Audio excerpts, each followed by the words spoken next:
Hi, we're back on Born B464, and our guest today, and would you like to say your name, please? Sure, Tom Speirs. And? Jackie Mills. Jackie Mills and Tom Speirs, married together now 22 years, right? Mm-hmm.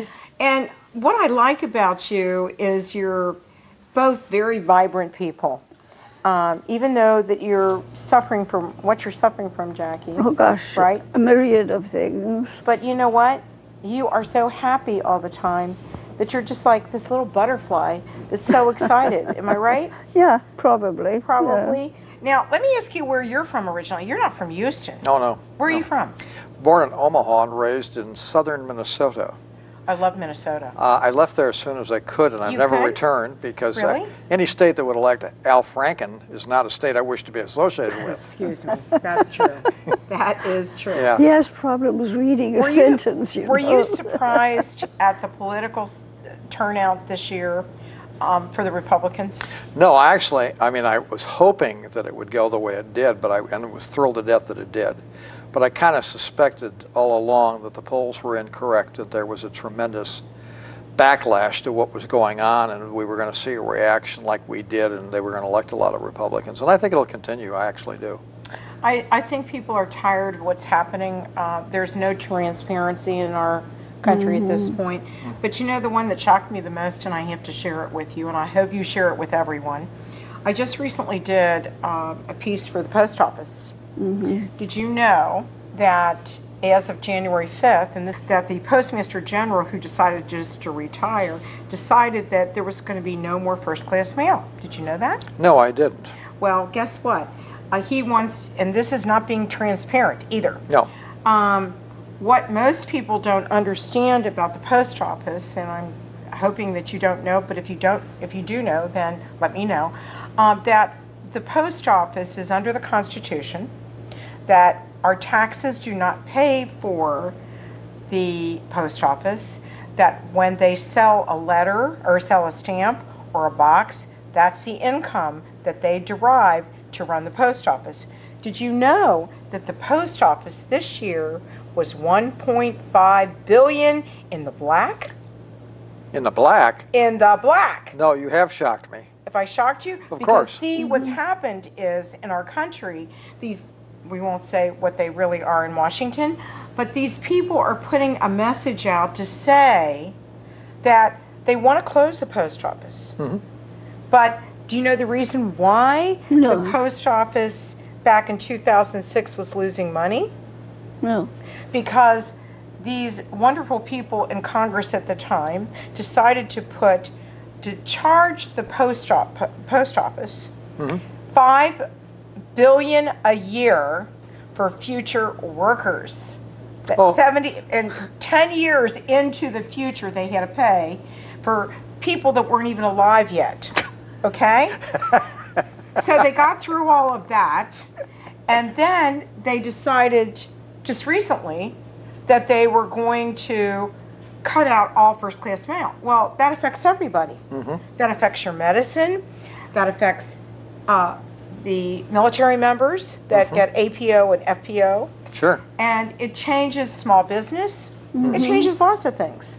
But of course we didn't hear that, did we? Did No, you we hear it didn't. on the news? No. I didn't either. But there still is a segment of the population that Right. actually writes letters. Well, not just that, but we get a lot of things from even small businesses go through first-class mail. What they've been trying to tell you for a long time is that FedEx and UPS are really doing a better job. Yeah. Well, last year, UPS was 2 weeks late with Christmas presents. This year, they're going to charge you more, and guess what they're going to do? They're going to get there on time. But did you know that the post office delivers UPS and FedEx to your doorstep a lot of times? No, I didn't know that either. Yeah, they do. And I just want to let you know that because I got very active in this situation, and I want to let everybody know, especially you, so you can let all your members know. Yeah, exactly. Which is important. Sure.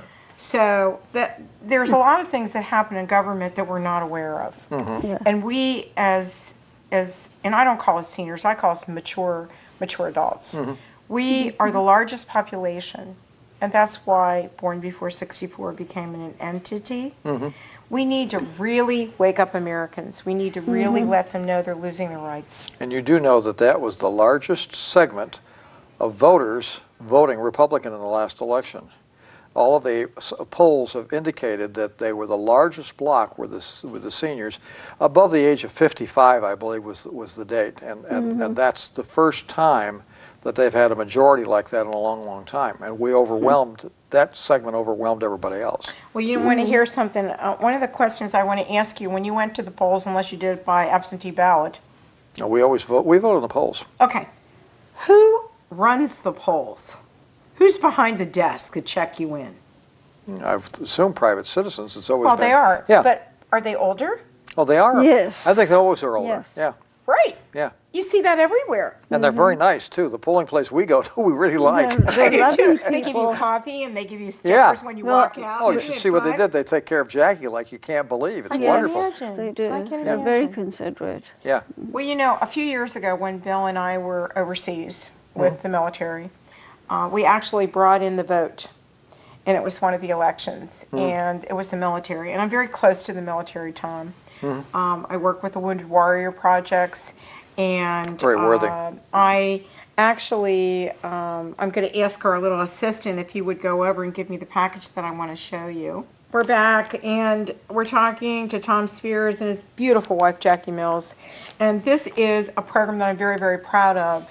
And it's a program that cares about our soldiers. So it's Songs and Stories for Soldiers.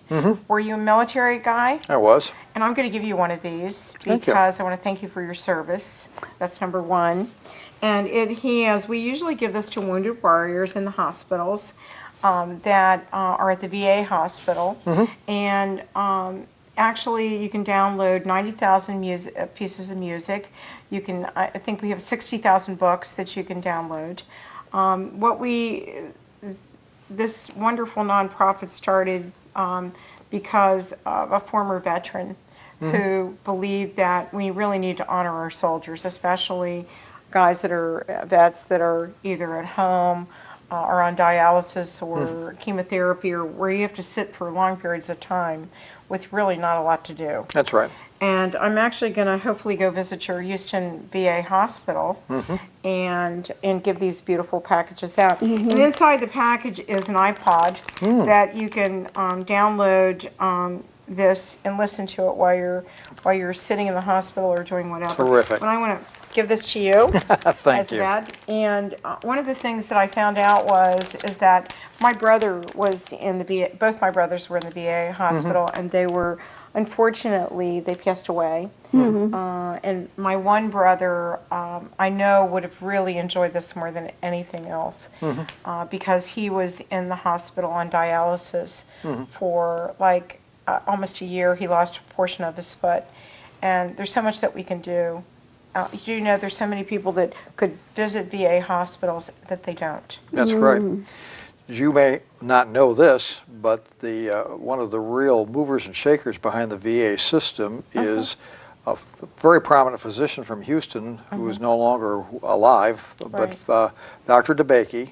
I remember Dr. DeBakey. DeBakey. The VA hospital is named after him, but he is he was very instrumental in creating the VA system as it exists in terms of medical care, as well as he was also the inventor of the triage system that came out of the Second World War and Korean War. Right. He was a phenomenal man, and we Houstonians are very proud of him. Right, and you know, it's amazing because my uncle, not my uncle, but my cousin is an orthopedic surgeon, and he teaches residents at the VA hospital in Cincinnati, Roger Wonderful. Meyer. So I'm really proud of him. And I think we need to take a break on that, and we'll be right back with Tom Speirs and his beautiful wife, Jackie Mills, on Born Before 64, talking about everything about Born Before 64s. We'll be right back.